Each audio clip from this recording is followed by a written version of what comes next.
PO ಕಾರಣ ಅಂತ. ಕೆಲವು ಭ್ರಷ್ಟ ಅಧಿಕಾರಿಗಳು, ಜಾತಿ ಅಧಿಕಾರಿಗಳು ಇವತ್ತು ಅಭಿಯುನ ಮನೇಲಿ ಇಟ್ಕೊಂಡು ನಾಚಿಕೆಗೇಡಿನ ಕೆಲಸ ಮಾಡಿ ಅವ್ರ ಮೇಲೆ ಕೇಸ್ ಆಗದೆ ಇದ್ದಂಗೆ ನೋಡ್ಕೊಂಡಿದ್ದಾರೆ. ಇವ್ರಿಗೆಲ್ಲರಿಗೂ ಜನತೆ ಹೊಡೆದು ಬುದ್ಧಿ ಕಲಿಸ್ಬೇಕಾಗುತ್ತೆ. ನ್ಯಾಯಕ್ಕೋಸ್ಕರ ಓಡಾಡ್ತಾ ಇದ್ದೀವಿ. ಇಲ್ಲಿ ಯಾವ ಜಾತಿ ರಂಗೂ ಇಲ್ಲ. ಒಬ್ಬ ಹೆಣ್ಣು ಮಗಳು, ಒಬ್ಬ ವಿದ್ಯಾವಂತ ಹೆಣ್ಣು ಮಗಳು ಟೀಚರ್ ಆದಂಥವ್ರಿಗೆ ಈ ಗತಿ ಆದರೆ ಇನ್ನು ವಿದ್ಯೆ ಬರದೇ ಇದ್ದಂಥ ಕೂಲಿ ಕೆಲಸ ಮಾಡುವಂಥ, ಮನೆಗೆಲಸ ಮಾಡುವಂಥ ಹೆಣ್ಮಕ್ಳ ಗತಿಗಳೇನಾಗುತ್ತೆ ಅನ್ನೋ ಬಗ್ಗೆ ನಾವು ಯೋಚನೆ ಮಾಡಬೇಕಾಗುತ್ತೆ. ಜಿಲ್ಲಾಧಿಕಾರಿ ಅವ್ರ ಗಮನಕ್ಕೆ ತರ್ತಿದ್ದೀನಿ, ಮತ್ತು ನಮ್ಮ CEO ಅವ್ರ ಗಮನಕ್ಕೂ ತಂದಿದ್ದೀನಿ. ಈಗಾಗಲೇ ಅವ್ರು ಹೇಳಿದರು AC ಕಮಿಟಿ ಕಾನ್ಸ್ಟಿಟ್ಯೂಟ್ ಮಾಡಿ ಡಿಪಾರ್ಟ್ಮೆಂಟಲ್ ಎನ್ಕ್ವೈರಿ ಬೇಡ, AC ಮಾಡಿಸ್ತೀನಿ ಅಂದರು. ಅದಕ್ಕೆ ಯಾವ ಕೈಗಳು ತಡೆ ಹಿಡಿದಿದಾವ ಗೊತ್ತಿಲ್ಲ. ಆ ಕೈಗಳನ್ನ ಕತ್ತರಿಸುವಂಥ ಹೋರಾಟ ಮಾಡಬೇಕಾಗುತ್ತೆ ನಾವು. ಇದು ಇಲ್ಲಿಗೆ ನಿಲ್ಲಬೇಕು. ಹೆಣ್ಮಕ್ಳ ಮೇಲೆ ಆಗ್ತಿರೋ ಅತ್ಯಾಚಾರ ಇಲ್ಲಿ ನಿಲ್ಲಬೇಕು. ಹಂಗಾದಾಗ ನಾವೇನಿವತ್ತು ಲೇಖನಿ ಇಟ್ಕೊಂಡು ಬಡಿತಾ ಇದೀವಿ, ನಮ್ಮ ಕೈಯಲ್ಲಿ ಖಡ್ಗ ಬಂದಾಗ ಅಷ್ಟೇ ಇವೆಲ್ಲ ನಿಲ್ಲೋದು ಅಂತ ಈ ವೇದಿಕೆ ಮುಖಾಂತರ ಎಚ್ಚರಿಕೆ ಕೊಡ್ತಾ ಇದ್ದೀನಿ. ಜಿಲ್ಲಾಧಿಕಾರಿಗಳಲ್ಲಿ ಮನವಿ ಮಾಡ್ತೀನಿ, ಜಾತಿ ರಾಜಕಾರಣ ಕಟ್ಟಬೇಡಿ ಸ್ವಾಮಿ. ದಯವಿಟ್ಟು ಒಬ್ಬ ಹೆಣ್ಣು ಮಗಳಿಗೆ, ಅಮಾಯಕ ಹೆಣ್ಣು ಮಗಳಿಗೆ ಆಗಿದೆ, 1.5 ವರ್ಷದ ಮಗು ಬಿಟ್ಟು ಸತ್ತಿದ್ದಾಳೆ. ಅವಳು ಯಾರು ತಾಯಿ ಆಗ್ತಾರೆ? ಯಾರು ಇವತ್ತು ಕೂಡ ಹಾಕೊಂಡಿದ್ದಾರೆ? ಶಾರದಮ್ಮ ಅಂತ DDPI, ಮಾಜಿ DDPI ಆಯಮ್ಮ ಮಗುಗೆ ತಾಯಿ ಆಗಕ್ಕೆ ಸಾಧ್ಯನಾ? ಇಲ್ಲ. ಅವನು CEO ಅಮಾನತ್ ಪಡಿಸಿ ಇದುವರೆಗೂ ಇದಕ್ಕೆ DDPI ಕೌಚ ಹಾಕೊಂಡು ಬಂದಿರಲ್ಲ. ಬಸವರಾಜು DDPI, PO ಲೋಕೇಶ್ ಅವ್ರನ್ನ, ಇವರಿಬ್ರು ಅನಾಮತ್ತಲ್ಲ. ಇವ್ರನ್ನ ಸರ್ಕಾರ ಕೆಲಸದಿಂದನೇ ವಜಾ ಮಾಡಬೇಕು. ಲೋಕೇಶ್ ಯಾಕೆ ಅಂದರೆ ಇವನು ಇತಿಹಾಸ ಚೆನ್ನಾಗಿಲ್ಲ. ಇದೇ ಕೆಲಸ ಎಲ್ಲ ಕಡೆ ಮಾಡ್ಕೊಂಡಿದೆ. ಪ್ರಿಯಾಪಟ್ಟಣದಲ್ಲೂ ಇದೇ ಚರಿತ್ರೆ ಹೊಂದಿ ಬಂದಿರುವಂಥ ಲೋಕೇಶನ ರಾಷ್ಟ್ರಾದ್ಯಂತ ಹೋರಾಟ ಮಾಡ್ತೀವಿ ನಾವು. ಎಲ್ಲ ಶಿಕ್ಷಕರು, ಎಲ್ಲ ವೇದಿಕೆಗಳು, ದಲಿತ ಸೇನಾ ಸಂಘಟನೆ ಇರ್ಬೋದು, ರೈತ ಸಂಘ, ಪ್ರಮುಖವಾಗಿ ರೈತ ಸಂಘಟನೆ, ಮಹಿಳಾ ಸಂಘಟನೆಗಳು, ಇದೆಲ್ಲೂ ಆಗಲಿಲ್ಲ ಅಂದ್ರೆ ಮುಖ್ಯಮಂತ್ರಿ ಮನೆ ಮುಂದೆ ಗಲಾಟೆ ಮಾಡ್ತೀವಿ. ಇಲ್ಲ ಅಂದ್ರೆ CEO ರಂಗನಾಥ್ ಕಾರ್ಯದರ್ಶಿ, ಮುಖ್ಯ ಕಾರ್ಯದರ್ಶಿ ಅವ್ರ ಮನೆ ಕೂಡ ಮುಂದೆ ಕೂಡ ನಾವು ಪ್ರತಿಭಟನೆ ಹಮ್ಮಿಕೊಳ್ತೀವಿ. ಮಾತಾಡ್ಸಿ ಅಧ್ಯಕ್ಷರು.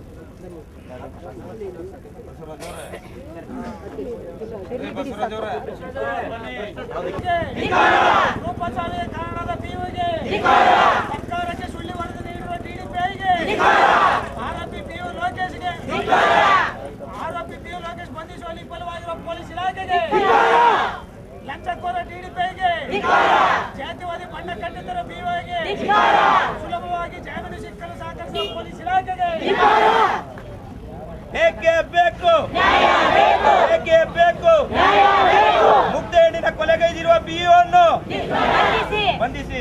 ಮುಗ್ಧ ಹೆಣ್ಣಿನ ಕೊಲೆಗೈದಿರುವ PO ಅನ್ನು, PO ಲೋಕೇಶ್ ಅನ್ನು, ಕಾಮುಕ PO ರಕ್ಷಣೆ ಮಾಡುತ್ತಿರುವ DDPIಗೆ, ಕಾಮುಕ PO ರಕ್ಷಣೆ ಮಾಡುತ್ತಿರುವ DDPIಗೆ, ಮಹಿಳೆ ಮೇಲೆ ಶೋಷಣೆ ಮಾಡಿದ POಗೆ, ರೂಪಾಗೆ ಸಾವಿಗೆ ಕಾರಣದ POಗೆ, ಸರ್ಕಾರಕ್ಕೆ ಸುಳ್ಳು ವರದಿ ನೀಡಿರುವ POಗೆ, ಆರೋಪಿ PO ಲೋಕೇಶ್ ಬಂಧಿಸುವಲ್ಲಿ ವಿಫಲವಾದ ಪೊಲೀಸ್ ಇಲಾಖೆಗೆ, ಲಂಚಕೋರ DDPIಗೆ, ಲಂಚಕೋರ DDPIಗೆ, ಸುಲಭವಾಗಿ ಜಾಮೀನು ಸಿಕ್ಕಲು ಸಹಕರಿಸಿದ ಪೊಲೀಸ್ ಇಲಾಖೆಗೆ, ಸುಲಭವಾಗಿ ಜಾಮೀನು ಸಿಕ್ಕಲು ಸಹಕರಿಸಿದ ಪೊಲೀಸ್ ಇಲಾಖೆಗೆ.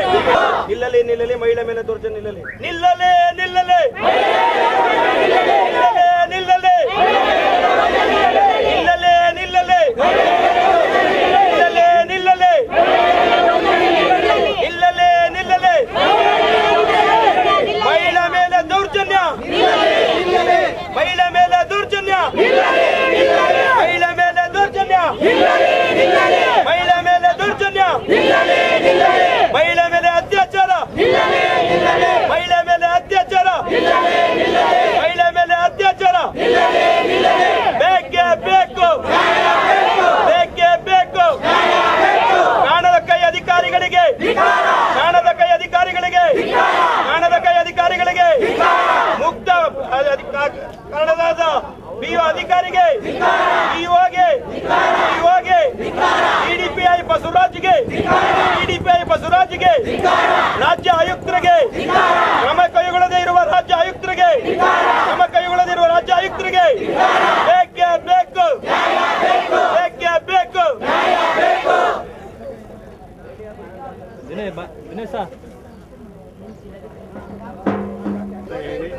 ಅಖಿಲ ಭಾರತ ವೀರಶೈವ ಮಹಾಸಭಾ ಜಿಲ್ಲಾ ಅಧ್ಯಕ್ಷನಾಗಿ ಏನು ಇಲ್ಲಿ 1 ತಿಂಗಳ ಹಿಂದೆ ರೂಪಾರವರ ಅಕಾಲಿಕ ಮರಣ ಹೊಂದಿದ್ದಾರೆ. ಅದಕ್ಕೆ ಕಾರಣರಾದಂತಹ BO ಲೋಕೇಶ್ ಅವರು ಇರಬಹುದು, ಅಥವಾ DDPIಗಳಿರ್ಬೋದು ಅಥವಾ ಶಿಕ್ಷಣ ಇಲಾಖೆಗೆ ಸಂಬಂಧಪಟ್ಟ ಯಾರೇ ಇರಲಿ ಇವರ ಮೇಲೆ ಕ್ರಮವನ್ನು ತೆಗೆದುಕೊಳ್ಳದೇ ಇರುವುದು ಖಂಡನಾರ್ಹ ಅಂತ ಹೇಳಿ ನಾವು ಭಾವಿಸ್ತಾ ಇದ್ದೇವೆ. ಒಂದು ತಿಂಗಳಾದರೂ ಸಹ ಒಂದಿನ ಹೆಣ್ಣಿನ ಮೇಲೆ ಕಾನೂನನ್ನು ಜರುಗಿಸಿಕೊಳ್ಳದೆ ಇವರು ಈ ರೀತಿಯಾಗಿ ಸುಳ್ಳು ಆಪಾದನೆಗಳನ್ನು ಮುಚ್ಚೋ ಹಾಕಲಿಕ್ಕೆ ಪ್ರಯತ್ನ ಪಡ್ತಾ ಇರತಕ್ಕಂತಹ ಶಿಕ್ಷಣ ಇಲಾಖೆಗಳಿಗೆ ಅವರ ಅಧಿಕಾರಿಗಳಿಗೆ ಧಿಕ್ಕಾರವನ್ನು ಕೂಗ್ತಾ ನಿಜವಾಗ್ಲೂ ಸಹ ಇದರಲ್ಲಿ ಈ ರೂಪಾರವರಿಗೆ ನ್ಯಾಯ ದೊರಕಿಸೇ ಕೊಡದೇ ಇದ್ದಿದ್ರೆ ನಾವು ರಾಜ್ಯಾದ್ಯಂತ ವೀರಶೈವ ಮಹಾಸಭಾಯಿಂದ ಎಲ್ಲಾ ತಾಲೂಕುಗಳಲ್ಲಿ ಎಲ್ಲಾ ಜಿಲ್ಲಾವಾರುಗಳಲ್ಲಿ ಪ್ರತಿಭಟನೆಯನ್ನು ಹಮ್ಮಿಕೊಂಡು ನಿಜವಾಗ್ಲೂ ವಿಧಾನಸೌಧವನ್ನು ಮುತ್ತಿಗೆ ಹಾಕುವಂತಹ ದಿನಗಳನ್ನ ನಾವು ಮಾಡ್ತೇವೆ ಅಂತ ಹೇಳಿ ಈ ಮುಖಾಂತರ ಎಲ್ಲ ಇಲಾಖೆಯವರಿಗೂ ಗಮನಕ್ಕೆ ಬಯಸ್ತೇವೆ.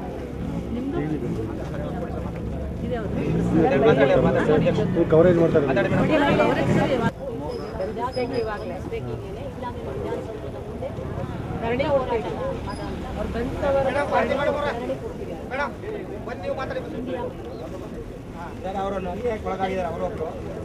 ಮಾತಾಡಿ, ಅವ್ರು ಮಾತಾಡ್ಸ ಬಸವರಾಜ್ ಅವ್ರು ಮಾತಾಡ್ಬೇಕು.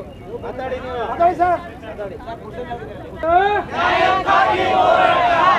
ಎಲ್ಲಿಯ ತನಕ ಹೋರಾಟ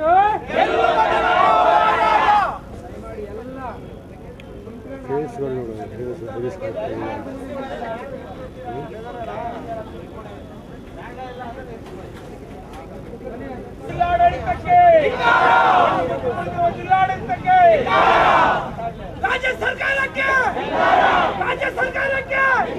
ಕೇಂದ್ರ ಸರ್ಕಾರಕ್ಕೆ ಶಿಕ್ಷಣ ಇಲಾಖೆಗೆ ಸರ್ ಈ ಕಡೆ ತಿರುಗಿ ಮುಂದೆ ತಿರುಗಿ. ಹಾಂ ಮಾತಾಡಿ. ಬಹಳ ಆಶ್ಚರ್ಯ ಆಗ್ತಾ ಇದೆ. ಹಿರಿಯರು ಈಗಲೇ ಅವರು ಕೂಡ ಇದ್ದಾರೆ ಅಂತ ದೌರ್ಜನ್ಯಗಳು ಜಾಸ್ತಿ ಆದರೆ ಇರಲೇಬೇಕು. ಇವತ್ತು ನಾವೆಲ್ಲ ಪೇಪರ್ ನೋಡಿದ್ದೀರಿ. ಇಡೀ ನಾವು ರೈತರ ಪರವಾಗಿ ಮುನ್ನೋಟ ಹೋರಾಟ ಮಾಡೋರು, ಅದು ನಮ್ಮ ಕಾಮನ್ ಆಗೋಗಿದೆ.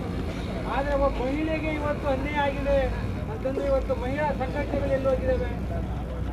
ಇವತ್ತು ಪ್ರಚಾರ ಮಾಡ್ತಕ್ಕಂಥ ಮಹಿಳಾ ಸಂಘಟನೆಗಳು 24 ಗಂಟೆ ಹೋರಾಟ ಮಾಡೋರು ಇವತ್ತು ಯಾಕೆ ಇಲ್ಲಿವರೆಗೆ ವಾಯ್ಸ್ ಮಾಡಿಲ್ಲ ಅನ್ನೋದು ಬಹಳ ಪ್ರಶ್ನೆ ಆಗಿದೆ. ಇವತ್ತು ರೂಪ ಅವರ ಸಾವಿನ ಬಗ್ಗೆ ಎಲ್ಲ ವಿವಿಧ ಸಂಘಟನೆಗಳು, ರಾಜಕೀಯ ಪಕ್ಷದ ಮುಖಂಡರು, ಮಹಿಳಾ ಹೋರಾಟಗಾರರು, ರಾಜಕಾರಣಿಗಳು ಕೂಡ ನಾವೆಲ್ಲ ಸೇರಿದ್ದೀರಿ. ಯಾರಿಗೆ ಅನ್ಯಾಯ ಕೂಡ ಪ್ರತಿಭಟನೆ ಮಾಡುವಂತ ಹಕ್ಕು ಎಲ್ರಿಗೂ ಬರಬೇಕು. ಆದ್ರೆ ಇನ್ನು ನಮ್ಮ ಸಮಾಜ ಯಾವ ಮಟ್ಟಕ್ಕೆ ನಾವು ಪ್ರಜ್ಞಾಂತರಾಗಿದ್ದೀವಿ? ಯಾರೋ ಒಂದು ಜಾತಿಗಾದ್ರೆ ಆ ಜಾತಿ ಸೀಮಿತ, ನಮಗೂ ಅದಕ್ಕೂ ಸಂಬಂಧ ಇಲ್ಲ. ಯಾವುದೋ ಮಹಿಳೆಗಾದ್ರೆ ಮಹಿಳೆ ಸಂಬಂಧದ್ದು, ರೈತನಿಗಾದ್ರೆ ರೈತರ ಸಂಬಂಧ, ಈ ಭಾವನೆ ಮೊದಲು ನಾವು ಬಿಡಬೇಕು. ಇವತ್ತು ನಾಗರಿಕ ಸಮಾಜ ಇರ್ತಕ್ಕಂಥ ನಾವೆಲ್ಲರೂ ಕೂಡ ಪ್ರತಿಭಟನೆ ಮಾಡುವಂತ ಮನೋಭಾವವನ್ನು ನಾವು ಬೆಳೆಸ್ಕೊಳ್ಬೇಕು. ಇವತ್ತು ಮೈಸೂರು ಜಿಲ್ಲೆಯಲ್ಲಿ ಏನು ರೂಪರವರ ಸಾವು ನಡೆದ ಕೆಲವು ದಿನಗಳಲ್ಲಿ ಇನ್ನೊಂದು ಘಟನೆ ನಡೀತು ಅರಸೀಕೆರೆ ಗ್ರಾಮದಲ್ಲಿ, ಸಂಧ್ಯಾ ಅಂತೇಳಿ. ಇವತ್ತು ಅಲ್ಲಿ ಒಂದು ಏನು ಆಡಳಿತ ಇದೆ ಅವ್ರನ್ನೆಲ್ಲರೂ ಕೂಡ ಸಸ್ಪೆಂಡ್ ಮಾಡಿ ಎಂಕ್ವೈರಿ ಮಾಡೋಕ್ಕೆ ಆದೇಶ ಮಾಡಿದ್ದಾರೆ, ಬಂಧಿಸ್ಬೇಕು ಅವ್ರನ್ನ. ಮತ್ತೆ ಈ ಪ್ರಕರಣದಲ್ಲಿ ಏನಿವತ್ತು BO ಲೋಕೇಶ್ ರವರು ಕಾನೂನು ಚೌಕಟ್ಲಿ ಏನು ಒಂದು DDP ಆಗಿರ್ಬೋದು, ಜಾಯಿಂಟ್ ಆಕ್ಟ್ ಆಗಿರ್ಬೋದು, ಒಂದು ಸರ್ಕಾರ ಆಗಿರ್ಬೋದು, ಇಲ್ಲೂ ಕೂಡ ಅವ್ರನ್ನ ಸಸ್ಪೆಂಡ್ ಮಾಡಿಲ್ಲ. ಇದು ಕಾರಣ ಏನು? ಅದು ತಪ್ಪು ಸರಿ ಅನ್ನೋದು ಇನ್ವೆಸ್ಟಿಗೇಷನ್ ಮಾಡೋ ಅಂತ ಸರ್ಕಾರ ಇದೆ, ಪೊಲೀಸ್ನವರು ಇದ್ದಾರೆ. ತಪ್ಪು ಮಾಡಿಲ್ಲ ಅಂದಾಗ ಕೆಲಸಕ್ಕೆ ಬರಲಿ. ಇವತ್ತು ಪ್ರೇಮ ಬೇಸಿ ಮೇಲ್ನೋಟಕ್ಕೆ ಇವತ್ತು ಈ ಕಿರುಕುಳ ಅವರಿಂದ ಆಗಿದೆ, ಮಾನಸಿಕವಾಗಿ ಕಿರುಕುಳ ಆಗಿದೆ. ಕೆಲವು ವಿಚಾರಗಳನ್ನ ನಾವು ಹೇಳಕ್ಕಾಗಲ್ಲ, ಇನ್ನು ಮುಜುಗರ ಪಟ್ಕೊತೀವಿ. ಇದೇ ರೀತಿ ಹೆಣ್ಮಕ್ಳಿಗೂ ಕೂಡ ನಡೆದಿದೆ. ಮೇಡಮ್ನವ್ರು ಮಾತಾಡೋ ಪ್ರಿಯಪಟ್ಟಂತ ನಿಜ. ನಾವು ಕೂಡ ಎಲ್ಲ ಕಡೆ ಕಲೆ ಹಾಕಿದಾಗ ಆ ವ್ಯಕ್ತಿಯ ಒಂದು ಕಾಮುಕ ದೃಷ್ಟಿ ಏನಿದೆ ಇವತ್ತು ಎಲ್ರಿಗೂ ಕೂಡ ಗೊತ್ತಾಗಿದೆ. ಎಲ್ಲ ಘಟನೆ ನಡೆದಿದ್ರು ಕೂಡ ಇವತ್ತು ಜಿಲ್ಲಾಡಳಿತ, ಒಂದು ಜವಾಬ್ದಾರಿ ಇರ್ತಕ್ಕಂಥ ಸರ್ಕಾರ ಅದ್ರ ಬಗ್ಗೆ ಏನು ಮಾಡಿಲ್ಲ. ನಾವು ಮಾಡೋದು ಇಲ್ಲ. ನಾವೆಲ್ಲ ಸೇರಿದ್ದೀವಿ, ಏನು ಮಾಡಬೇಕು? ಸುಮ್ಮನೇನೋ ಬಂದು ಕುಂತ್ಕೊಂಡು ನಾವೇನೋ ಮಾತಾಡೋಣ. ಒಂದು ಹೇಳಿಕೆ ಕೊಟ್ಟ ಮೇಲೆ ಸರ್ಕಾರಕ್ಕೆ ನಾವು ಅದು ಮದುವೆ ನಾವು ಕೂಡ ಇದ್ರ ಬಗ್ಗೆ ಕೂಡ ಭೇಟಿ ಆಗಿಲ್ಲ. ಅವ್ರು ಕೂಡಲೇ ಬಂಧಿಸಿ ಅಂತ ಆದೇಶ ಮಾಡಿ ಅವ್ರು ಕಾನೂನು ಚೌಕಟ್ಟು ಇವತ್ತು ಜಾಮೀನು ತಗೊಂಡು ಇದ್ದಾರೆ. ಇರಲಿ, ಕಾನೂನು ಚೌಕಟ್ಟು ನಾವೇನೇ ಮಾಡ್ತಾರೆ. ಇವತ್ತು ಸರ್ಕಾರ ಮತ್ತು ಅಧಿಕಾರಿಗಳು ಮಾಡಬೇಕಾಗಿರೋದು ಕೂಡಲೇ ಅವನ್ನ ಸಸ್ಪೆಂಡ್ ಮಾಡಬೇಕು. ಮೊದಲನೇ ಒತ್ತಡ ಆಗೋದು ಕೂಡಲೇ ಜಾಮೀನಾಗಿದೆ. ಜಾಮೀನಾಗಿ ಅವನು ಕೆಲಸಕ್ಕೆ ಬರುವಂಥ ಪ್ರಯತ್ನ ಪಡ್ತಾ ಇರ್ಬೋದು, ಅಟೆಂಪ್ಟ್ ಮಾಡಿರ್ಬೋದು. ಇದು ಪ್ರತಿಭಟನೆ ನಡೀತಾ ಅಂತೇಳಿ ಅವರು ಬಂದಿದ್ರು. ಮೊದಲನೇದಾಗಿರೋದು ಒಂದು ಸರ್ಕಾರ ಜವಾಬ್ದಾರಿ, ಆ ಅಧಿಕಾರಿನ ಕೂಡಲೇ ಅಮಾನತು ಪಡಿಸೋದಲ್ಲ, ಸಸ್ಪೆಂಡ್ ಮಾಡಬೇಕು. ಸಸ್ಪೆಂಡ್ ಮಾಡಿ ಡಿಪಾರ್ಟ್ಮೆಂಟಲ್ ಎಂಕ್ವೈರಿ ಮಾಡಿ, ಮತ್ತು ಅದೇ ರೀತಿ ಪೊಲೀಸ್ ಇಲಾಖೆ ಕೂಡ ಅದ್ರ ಬಗ್ಗೆ ಸೂಕ್ತವಾದಂಥ ತನಿಖೆ ಮಾಡಿ ಅವ್ರ ಮೇಲೆ ಕಾನೂನು ಕ್ರಮ ತಗೊಳ್ಳೋಕ್ಕೆ ನಾವು ಕೊಡಬೇಕಾಗ್ತದೆ. ಆದರೆ ಈ ಪ್ರಕರಣದಲ್ಲಿ ನಮ್ಮ ಸ್ನೇಹಿತರು ಹೇಳ್ದಂಗೆ ಕೆಲವು ಜಾತಿಯ ಸೋಂಕು ಕೂಡ ತಗಲಿದೆ. ಇದನ್ನು ನಾವು ಸ್ಪಷ್ಟವಾಗಿ ಕೂಡ ಅವತ್ತು ಕಮಿಷನ್ ಮಾತಾಡೋದು. ಇಲ್ಲಿ ಆ ಜಾತಿ ಈ ಜಾತಿ ಪ್ರಶ್ನೆ ಇಲ್ಲ. ಒಂದು ಜೀವ ಹೋಗಿದೆ, ಆ ಜೀವ ಮತ್ತೆ ನಾವು ತರೋಕ್ಕಾಗಲ್ಲ. ಅದು ಗಣ್ಯ ಆಗಿದೆ. ಅದಕ್ಕೆ ನ್ಯಾಯ ಸಿಗಬೇಕು ಅಂದರೆ ಕಾನೂನು ಚೌಕಟ್ಟಲ್ಲಿ ಅವ್ರಿಗೆ ಏನು ಶಿಕ್ಷೆ ಆಗಬೇಕು ಆಗಬೇಕು. ಅದೇ ರೀತಿ ಬೇರೆ ಬೇರೆ ತಕ್ಕಂಥ ನರಸೀಪುರದಲ್ಲಿ ಕೆಲಸ ಮಾಡ್ತಕ್ಕಂಥ ಸ್ಟಾಫ್ ಆಗಿರ್ಬೋದು, ಬೇರೆ ಇಲಾಖೆ ಆಗಿರ್ಬೋದು, ಅವರು ಕೂಡ ಕೆಲವು ದಾಖಲಾತಿಗಳನ್ನು ನೋಡಿದ್ರು. ಪೇಪರ್ಲು ನೋಡಿದೆ, ಅದಕ್ಕೆ ಕಾಂಟ್ರಾಕ್ಟ್ ಕೂಡ ಕೊಡ್ತಿದ್ರು. ಇದಕ್ಕೂ ನಮಗೂ ಸಂಬಂಧ ಇಲ್ಲ. ಎಲ್ಲ ಯಾರು ಕೂಡ ನಾವು ತಲೆಗೊಡದೆ ಕಿವಿಗೊಡದೆ ಅನ್ಯಾಯ ಆಗಿದೆ. ಅವ್ರಿಗೆ ನ್ಯಾಯ ಸಿಗೋವರೆಗೂ ಕೂಡ ಏನೆಲ್ಲ ಸೇರಿದ್ದೀವಿ, ಒಂದು ಭದ್ರವಾದಂಥ ಒಂದು ಹೋರಾಟವನ್ನು ಇದಕ್ಕೆ ನಮ್ಮ ಜಿಲ್ಲಾ ರೈತ ಸಂಘ ವಜಾ ಮಾಡಿ ಅವರಿಗೆ ತನಿಖೆ ಮಾಡಬೇಕು. ಅವ್ರನ್ನ ಕೇಳಿ ಒತ್ತಾಯ ಮಾಡ್ತಾ ಈ ಹೋರಾಟಕ್ಕೆ ನಮ್ಮ 28 ನಾವು ಹೇಳೋದನ್ನ ವಜಾ ಮಾಡಿ ಅಂತ ಹೇಳ್ತಾ ಇದ್ದೀವಿ. ಯಾವ ಕಾರಣಕ್ಕೂ ಕೂಡ ಶಿಕ್ಷೆ ಹಾಕಬೇಕು ನಮ್ಮ ರೈತ ಸಂಘ, ಜಿಲ್ಲಾ ರೈತ ಸಂಘ ನಮಗೆ ಸಂಪೂರ್ಣವಾದಂಥ ಬೆಂಬಲವನ್ನು ಯಾವಾಗಲೂ ಕೂಡ ಕೊಡ್ತಿದೆ ಅಂತ ಹೇಳ್ತಾ ನನಗೆ 2 ಮಾತುಗಳ ಅವಕಾಶ ಮಾಡಿಕೊಟ್ಟಂತ ಎಲ್ಲರಿಗೂ ಮುಂಚೆ ನನ್ನ ಮಾತನ್ನು ಮುಗಿಸ್ತೇನೆ.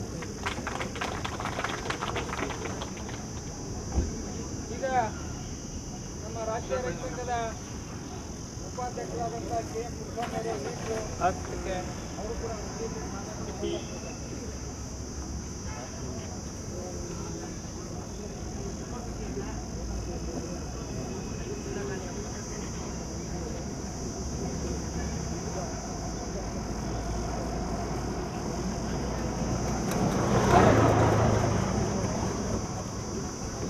ಹೇಳ್ತಾನೆ